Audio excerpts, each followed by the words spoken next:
Hi guys, welcome back to my channel. Today I'm going to show you how to fix the Wi-Fi that not showing on your Windows 10 or 11.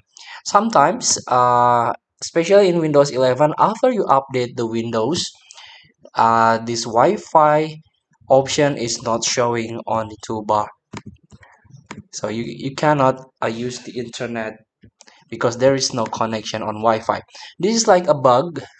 So in order to fix it, you can try to restart your laptop or your PC after updates the Windows. And if still that not show the Wi-Fi feature not showing, you can go to the device manager. So you can search on control panel or you can search manually, type manually the device manager here. Here you can try to search the network adapters. You can click.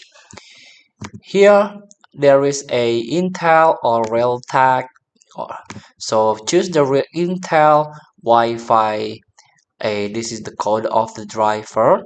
You can search on the internet and download install manually the driver.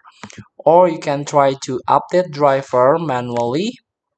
You can search automatic for driver, or after you download, you can browse from your computer, locate and install driver manually. So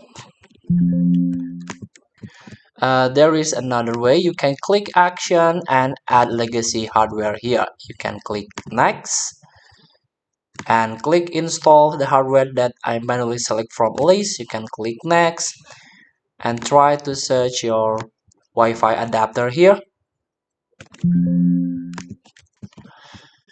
So here you can try to use from the Intel or from the Microsoft here. So you have to learn about it from the internet. Feel free to try. Thank you for watching. Don't forget to comment, like, and subscribe. And so click this button below. See you in the next video.